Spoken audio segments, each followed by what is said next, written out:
Walter. I'm Porter. And we're back. We are back. A crazy episode. This is absolutely ridiculous. Episode 2 of Season 7 of Game of Thrones. We just watched it, and it...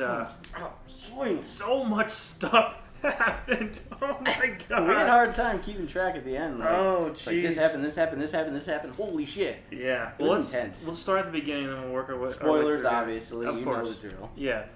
So we start off where we left off in the last episode, kind of, which is, at Dragonstone with Daenerys and everyone there. Obviously, some time had passed, but... Right. So she's, talking to her court about how she's going to defeat Cersei and take over the Seven Although Kingdoms. I do like the opening. The opening line was saying that she was born on a night like this. Huge, raging storm, a dragon storm. The seas all just going crazy. And it's like, oh, you were born on a night like this. I wish I could remember. It's nice. Yeah, I think the episode's called Stormborn or whatever. Yeah. So yeah, that was a good way to start off. But so there's a really good scene at the beginning here with Varys and Khaleesi. Easy, Jor. I know. We'll get to him later. But yeah, the conversations that they're having there. I mean, it's more of a I wouldn't call it a conversation. It was very tense talking and accusatory. Yes. Varys is a sneaky guy. I mean, we all know that. We're always guessing at his true motivations. So when we see Daenerys finally confront him about that, and she's questioning him. Slipped it in so easy, too. Mm-hmm. It was just like, she kind of threw something out there, and I was like, oh, she throwing some shade? And then he says something, she throws some more, and it's like, oh, it's going down. Yeah. It's going down. So it was a great exchange. Mm-hmm. And she's a legitimate concern, is like, how will I know that you're not going to turn on me when I'm not that great of a queen or something I'm doing wrong? You've done this before. Right. How do I know you're going to do it again? Exactly. And he just, balls to the wall, pun intended, just flat out says, basically, I was a slave. My allegiance is the people, and you're the best shot at helping the people. So, believe me, don't believe me. He said you can have Grey Worm behead me, or you can burn me to ashes. Yeah. So yeah, that conversation. Yeah, that was a really good tense back and forth. That's why I love Game of Thrones. The scenes like that, So she said that he's gonna get burned if he betrays her. And he would expect nothing less from the Mother of Dragons. Absolutely. Like, man, that's so good. And then go straight right into seeing. You guessed it. He called it last week. And go ahead, you got it. Melisandre shows up, like I said. What's going to happen? He called it right at the beginning of last week. He's like, dude, Melisandre's going to come back to talk about Jon Snow. Mm-hmm. So yeah, that's basically what happened. So when they said Azor Ahai, the prince that was promised, that translation actually has no gender. So it could be the prince or princess that was promised. So there could be, and that's one of the theories there, is that maybe Daenerys is the prince/princess that was promised. The chosen one. The chosen one, basically. That's going to end the long night and everything. So, that throws a wrench into, the Jon Snow prince that was promised plans a little bit. I mean, it could mean both of them. Who knows what that prophecy really means. But she tells Daenerys and her, confidants what's going on in the north with Jon Snow, and Tyrion vouches for Jon because in the first season they had a really good exchange. They good exchange, but they understood each other. Yeah. The bastards and broken things. Yeah. The dwarfs, bastards and broken, whatever that episode was. That was a really strong connection that they had, even though they didn't really talk that much. But Tyrion remembers Jon remembers Tyrion, and they like each other. I mean, they trust each other. Yeah. Yeah. So have a mutual understanding. Yeah. So Daenerys sends for him. To come and meet her and bend the knee. And it's like, oh no. Yeah, she's serious. So from there, we go straight into Winterfell, and the Raven's already there, and that's why this season's moving at a faster pace. Oh yeah. We're already there. In other seasons, this would have taken a whole season for that Raven to get there. Absolutely, yeah. But now things are wrapping up, things are going a little bit quicker, and I appreciate it personally. Mm-hmm. I like that things are moving a little bit faster. We only have 15 episodes left. Including this whole season, so we gotta move this stuff along. So we see at Winterfell the Raven comes, and it's considered that maybe he should go meet Daenerys, but everyone is basically like, no, it's a trap. That's a trap, and it does sound like a trap. Yeah, but it's like, look, the Mad King invited their father or their grandfather, Sansa says, and he was burned alive. They're like, fuck no, it's not happening. Yeah. So I mean, this is another tense situation right there. But the thing is that Jon trusts Tyrion. No one else really knows Tyrion in Winterfell except for Sansa the way that he does, and he even says that to Sansa, you know him better than anybody. And he said that he was very kind. He's the good the good Lannister. Yeah, if the that's one good such a thing, but there is, and it's Tyrion. Mm-hmm. So they decide against it at that point, but that sort of comes up later. From there, we go to Sam's dad, Randall Tarly. He's at Winterfell, at King's Landing. King's Landing, yeah. And so Cersei has called all the bannermen of the Tyrells there to basically choose to fight for her, and feeding them the not really BS. I mean, it's true that the Dothraki horde kind of doing the rally cry. Right, they don't want foreigners to come and invade not Winterfell, Westeros, and everything. A call to arms, if you will. Yeah, so Jaime has a nice conversation with him where he's like, you swore an oath to the Queen too, man. I mean, I know you're a sworn bannerman of the Tyrells, but he's gonna have to choose. And I'm pretty sure, because Randall Tarly's kind of a douchebag, he's probably gonna choose to be on Cersei's side. But a good little scene from Jaime there, I like. Yeah. So that was a good back and forth that we saw. From there, we go to Jorah getting diagnosed. I guess the treatment options that are laid out right there from the Archmaester and Sam. And there's not really much they can do. He's screwed. Yeah, there's not much they can do for him. They're beyond their powers or whatever that they can do over there. Yeah. So they give him a day. No, isn't it a day to leave and go to day to leave. But they gave him 6 months before he goes before insane? His mind goes, and then years before it actually kills him. Mm-hmm. But yeah, so basically it's you're screwed. There's a sword there. I'm gonna let you figure that out. Right. And then tomorrow you're getting the hell out of here. Mm-hmm. So. Yeah, so that's where we leave it for now. So after this was a very interesting scene. So we're in the under caves of King's Landing, and we see all the skeletons and the skulls of the dragons that came before, and we see Valerian the Black Dread, the Aegon's original dragon. Big dragon. His go-to. Yeah, that was the one that forged the Iron Throne. That skull is right there, and it is huge. Massive, and it looks just demonic. Yeah. It's awesome. It looked really good. Yeah, so they have a plan where they're going to... I mean, they heard that the spear took down... Injured, one of Daenerys' dragons. So they have fighting pits when she got... and we remember that when she got captured by the Dothraki again. But that's another story. But so they have this giant dragon lance thing, basically. Dragon lance, right? A little Hobbit, Lord of the Rings tie right there, but whatever. Not tie, but nod, whatever. Mm-hmm. But basically a big ass freaking bow with a huge metal arrow, and they shot it straight through. What was it? Valerian. And basically they've got a plan to take down the dragons, and that's upsetting. Yeah, so they have a plan. It's not going to be easy, even if the dragons are involved, to take over King's Landing. Yeah. So there's going to be a fight here no matter what. From there, we go see Daenerys is now meeting with Yara and Ilaria, right? Sand, Ilaria wife. Sand or whatever. Yeah. About their attack plan. So and Elena Tyrell? Tyrell, yeah. She's there as well. So they're Elena, yeah. I don't know. There's a lot of names here. The old lady. So, yes, we know. The badass old lady Madame Tyrell. From Highgarden. Right. Yeah. So that scene is more about all of them want her just to attack right now. And she's like, no. And she's following Tyrion's plan, which is a good plan of trying to win over everybody. And Varys was in on that too. To make sure that everyone's on her side and not just go in and kill everybody. But they're just just kill her. Yeah, we have the dragons, we have all of them, they'll fall in a whole day. But she's resistant to do that at first, but then she meets with Madame Tyrell privately, and she's like, you're a dragon, be a dragon. I've outlived all of all the wise men. They all were clever guys, but I outlived all of them and all that stuff. She's a straight badass. Yeah, absolutely. So, I mean, it is good advice, I'd say, but Tyrion's different. Yeah, so. She doesn't. I don't know if she understands that completely. Yeah. But yeah, I don't want her to just go crazy and just go after. So I hope she doesn't listen to Madame Tyrell there. Yeah. So from there we get a very sexually explicit scene. Yes. between Missandei and Grey Worm. So, finally. This is a very vulnerable scene for Grey Worm. I mean, he's going off. He did the actor. I don't remember his name off the top of my head, but so basically. He finally tells her how he feels, and basically back when they were training or whatever to be the Unsullied, they used their fears against them to either make or break them, basically. And he never had a fear, so that's what he said. He was the bravest, but Missandei is his fear now is his weakness, and that he tells it to her, and she says, like, you're my weakness too. And so she takes off her clothes, and she pulls his shirt off, and she goes to go for his pants, and he's like, no, you don't want to see that. And she's just like, no, I want to see you.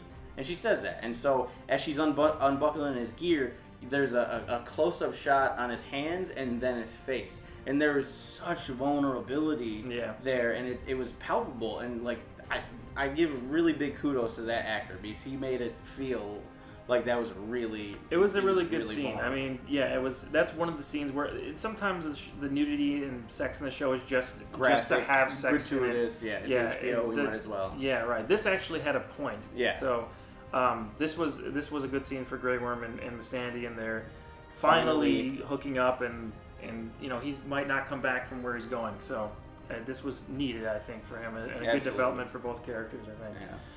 So from there, we go to Sam and the Archmaester talking about the grayscale treatment, and there's a very controversial treatment that he found that effectively treated grayscale, but it made the Meister die. Meister die with grayscale. From grayscale. So they're like, it's not happening, don't worry about it. We're not going to try this. And that's that. And Sam's just kind of like, Samuel Sally. I always like this. Samuel Tally is just a Pokemon who just says his name. Samuel Tally. So the next scene is a disturbing scene. It's fucked up. So this controversial treatment involves physically removing the scales and to then the putting pus underneath, and then putting like a poultice or an ointment, on that. But when you see Jor, he's his whole chest, covered. like his 3/4 of his chest is all up into his arm, or like up into his shoulder and down his arm, and so Sam's basically going to rip off all of these grayscales, and then he's got to skin Jorah Mormont basically alive. Yeah. He's pulling a Bolton, man. This is bullshit. This is bullshit. And he couldn't yell because if they did, they were both coming in, they would both be screwed. Because like people would come in and see him. He's not supposed to be doing that. Yeah, that would be bad. So and then he's just sawing at this shit. Oh. And it was just super hard to watch. And then he was delicate at first, but then he just and then whatever director, I want to shake his hand and then slap him just for this transition, because they're doing that, and then they made a quick transition, and it looks like Sam's digging into like the pus area, but it's actually someone digging into a hot pie, and it's like, you bastard. Yeah, it was a I'm not gonna be able to eat a chicken pot pie for 2 months right now. Yeah, very green, pussy looking too. It was like messed up. Yeah, but from there we go into Arya meeting with Hot Pie. She sees her old friend Hot Pie at a restaurant wherever. Yeah, where she left him, I guess, or whatever. But yeah, she learns that Jon is alive and is the king of the North. And the Boltons are dead. Yeah, the Boltons are dead. Like Winterfell is under Stark rule once again, and she was gonna go. I mean, she's very. In this scene, before she found that out, she was just very, like, a matter of fact, even to her old friend. She was just like, yeah, whatever. Yeah, I didn't think about it. I made a couple pies. Yeah. Talking about making the Walder Frey sun pies. Yeah. Oh, that was great. Yeah. But when she learns that, you could see her humanity turn back on. So that was good to see. And we see that there's still some humanity left in Arya, which I don't want her to become a complete emotionless killer. Yeah. I mean, she kind of is that. Right now, yeah. But I don't want her to lose her humanity. You know what I mean? So this was a good scene for that. And then we see, instead of going south after Cersei, we see her go north towards Winterfell because she goes under like the snow and everything. Yeah. That's the implication there. So really good scene from Arya. I really like that. So from there, I told you this is long. Jon getting the Raven from Sam about the dragon glass at Dragonstone. Yep. So we found out at the end of the last episode that there is a ton of dragon glass under Dragonstone, basically. Dragonstone, yeah. So this is another motivation for him to go meet with Daenerys. And he says that to his, assembled kingdom, whatever, the heads of the houses and whatnot. He has a meeting and he shows both of the letters from the Ravens, and he's like, I'm going to go to Dragonstone. Yeah. Everybody's like, don't. Yeah. No. Yeah. You belong here, bro. Yeah. But, he's got to do what's best, and this is what's best. It's not the easy thing. That's what I always liked about Jon Snow. It would be easy to stay there and send somebody else. No, he says only a king can convince a queen. Absolutely. change your mind, and this and is Sansa is like really like you can't leave your people. Winter is here. You need to be here for his people, your people. And he's like, I'm leaving the kingdom in great hands. And she's like, who? She genuinely doesn't see it.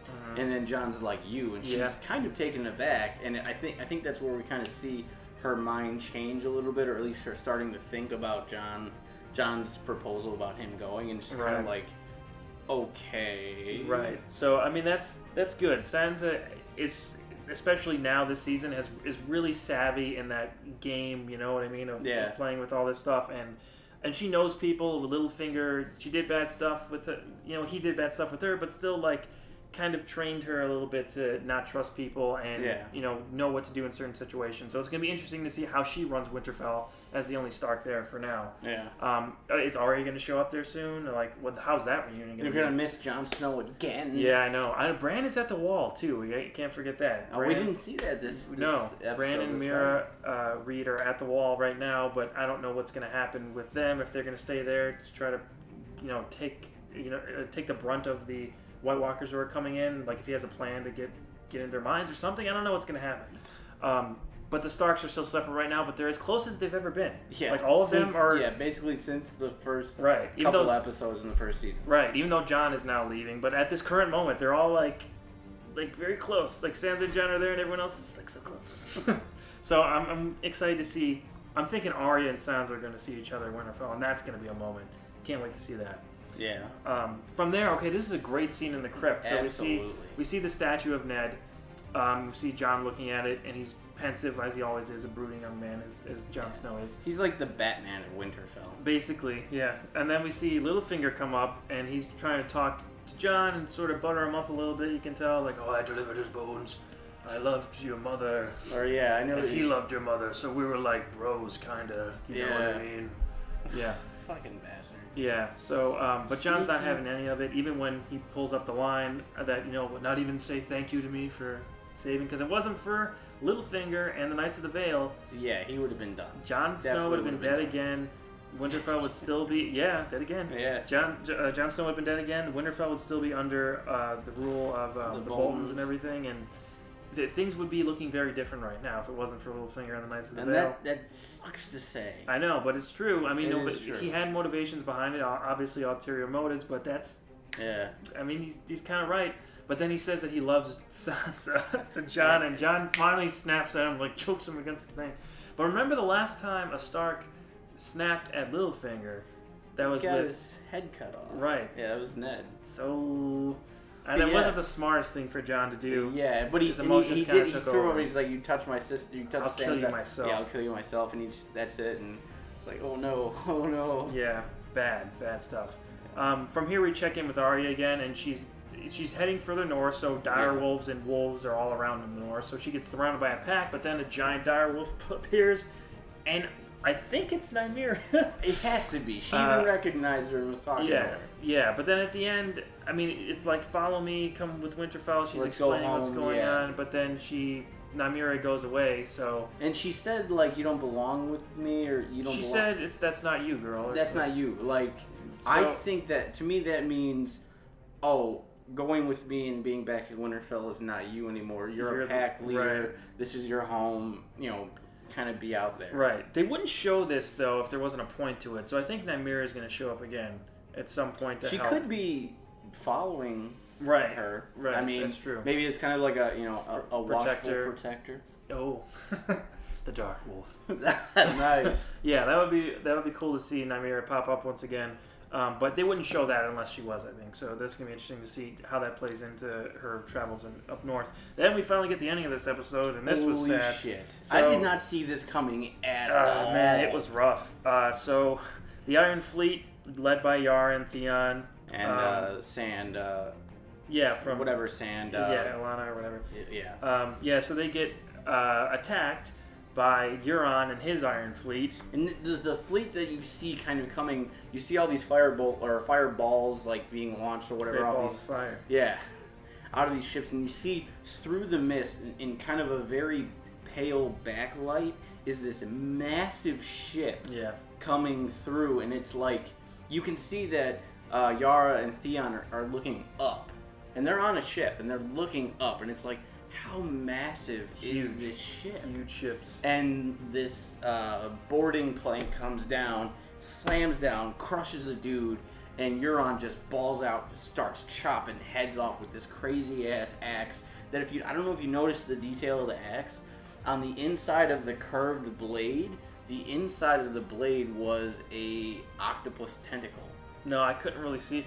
That scene was, I mean, it was great, but it was a little dark. It was kind of hard for me to see what was going on the whole time. Basically, we'll get to the part, but at the end you see a little bit more of a close up of the blade, and you could see that it's the tentacles of an octopus. I was like, that's sweet. Yeah, it's pretty sweet. Smart. But anyway, he just starts laying siege to the ship. Him and his men are taking over. They're battling. They take Oberyn's wife and kill a couple of the sand snakes or whatever. Yeah, the youngest one, I think. I think they took her, right? Did they kill her? I thought the youngest one was the one that they killed. The one that was protecting Oberyn's wife. I don't know if they killed her or not.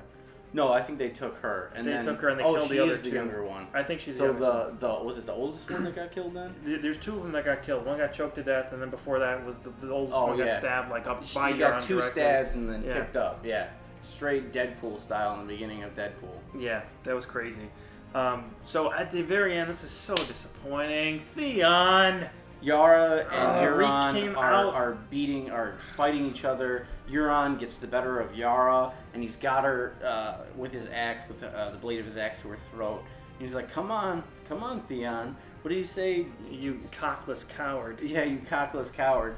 And Theon kind of looks like he's ready to just, all right, let's do this. And then he starts looking around to all the death Vietnam and the torture. Flashbacks. He's having a straight up PTSD Bolton flashback. Having a reek attack. Yeah, a reek attack. Ugh. And he starts like getting kind of twitchy, and then basically Yara's kind of looking at him. I think she realized that she saw it happening. Mm-hmm. You could see tears coming down her face. I didn't see that. Oh man. Go for it. You tell it. Well, he just jumps off the frickin' ship. He abandoned ship. You mateys. He throws his sword away or whatever he had there, and he just jumps off. And then Euron's laughing his ass off. Yeah. Oh, that was so rough. And that was the last thing we saw this episode. Yeah, basically you see people hanging from the front of the ship and this and that, and you see all these other ships of Daenerys' Iron Fleet in ruin. Destroyed. And then you see the gigantic Euron ship sailing away, and Theon's just kind of floating there. And then credits. And that's the end. So so much stuff happened. Great episode though. Great scenes. Very fast scenes. paced. Right. Great character scenes. Great action scenes. Really moving the story along. Jon Snow and Daenerys are gonna meet, man. And they know about each other. When they even when Melisandre was talking to Daenerys about Jon Snow. Yeah, I was freaking out. I was like, yes. So they don't know yet, but they are aunt and nephew. So yeah. That's gonna be interesting. Crazy. Yeah, an interesting meeting there. So I'm interested to see what happens. It's so been great. This episode, I mean, first episode was good, but this was one, a starter. It had to reestablish everything. But this one really just blah blah blah blah everything. Yeah, crazy. So if this sets the pace for the rest of the season, it's gonna be nuts. Yeah, it's going to be nuts. It's I can't wait for next week already. Yeah. Well, definitely. Any closing thoughts on this episode? I'm just there's so much. I know. The Theon thing was just rough. The shit with Jor and Samwell Tarly. It was brutal, but I can't wait to see how that goes. Yeah. And what strikes me the best about this now is all of the separate storylines that we had seen over the course of the last 6 years. Everybody, for the most part, remains separate. These storylines, these character paths, never really intersected that much, and if we did, it took a while to get there, and we only saw that intersection, that one intersection for a while. We didn't really see it, but now all of these characters are coming across into each other's paths, and this web is getting tighter and tighter and tighter, and it's so gratifying for the last 6 years to actually see shit coming together. And so it makes me so much more excited for the rest of this season. Like, I just can't wait. I know what he said. I agree completely. All right. Well, we'll be back next week with another episode of Game of Thrones review. Yep. I'm Walter. I'm Porter. And we'll see you next week. Bye. Later.